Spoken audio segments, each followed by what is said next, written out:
I appreciate you joining here to explain to everyone why the trade went down the way it did and looked to be such a steal for the Suns.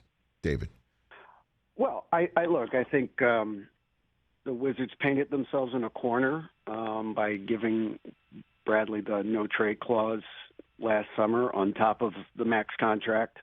Why they did it, they thought it was a sign of their loyalty to him. I think the $250 million is a pretty good sign of their loyalty to him, but they decided to put that cherry on top, and it really kind of cost them. Came back to bite them because it really gave Brad, as it's supposed to do, final say on where he wanted to go, and so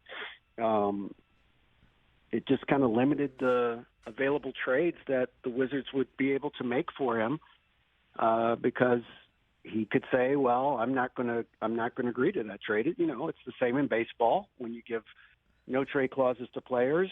In the NBA, I believe it's 8 years service and 4 years with the same team makes you eligible for it.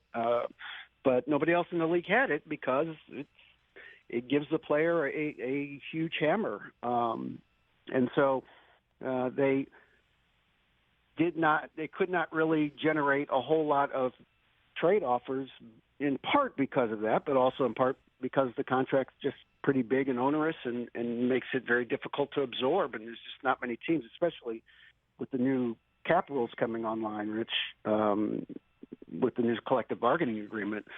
There's very few teams that are going to be willing to hit that second tax line and undergo the really kind of massive financial penalties that are going to be assessed to teams that do that, in terms of not being able to use exceptions to sign players, not being able to trade draft picks to acquire players. I mean, the league really is going to make it hard for teams to kind of blow through the luxury tax thresholds.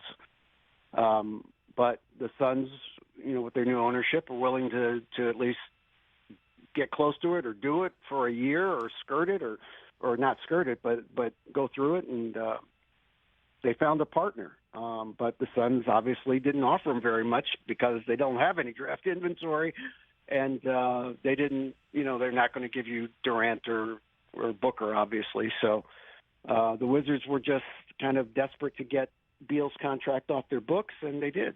And so who else was in on this to the point where this trade that is, from just, again, reading it and who went back to the Wizards and how good Beal is on the court is viewed as such a steal. But so how that this deal that the Wizards accepted was the best one? Who else was in on this? I mean, Miami was the other team, and I'm not sure if I don't know this. I don't know if Beal said, "I don't want to go to Miami," which I think I would be surprised if he said that, or if Miami just said, "We're going to move on," because I think they certainly want to try and make a play for Damian Lillard, and that may be their priority now. But I'll put it this way: Bradley made it clear that he wanted to go to Phoenix, right? So the Heat trade would have been Kyle Lowry and Duncan Robinson and some first-round picks.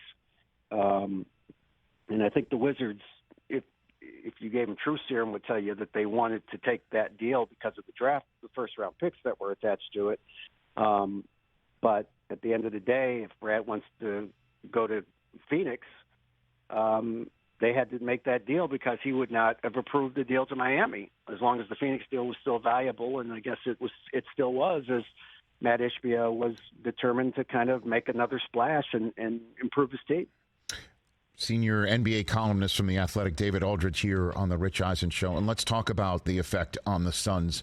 So does this mean DeAndre Ayton might be on the move because the amount of money for 4 players is so insane? Or is Matt Ishbia just going to say, screw it, I hired Frank Vogel, and we're going to go with Ayton and Booker and Durant and Beal and try and knock off a Nuggets team that looked to be quite invincible in the playoffs? I mean, I think that my guess is that Ayton they will explore moving Ayton simply because they need more bodies, right? I mean, they just need more players on their roster. So if you can turn DeAndre Ayton's $30 million into three $10 million players or two $15 million players, you probably would do that just so that you have more depth on your roster. So I'm guessing that's what they will probably explore. They certainly are going to have to, convince more than one veteran free agent to kind of take less money to play for the veteran minimum to have a chance to win a championship. Now that could happen. They could do that, and they've got some guys currently on their roster that they can re-sign. Like T.J. Warren. There's a few veteran guys on that team that they would like to bring back. So it's not like they won't be able to field a team, but yeah, I certainly think that Ayton. I would be surprised if Ayton was still on the roster just because he's the last piece they have in terms of talent and contract that they can maybe turn into two or three players. Catch the Rich Eisen Show every single day on the Roku channel, 12 to 3 Eastern, for free.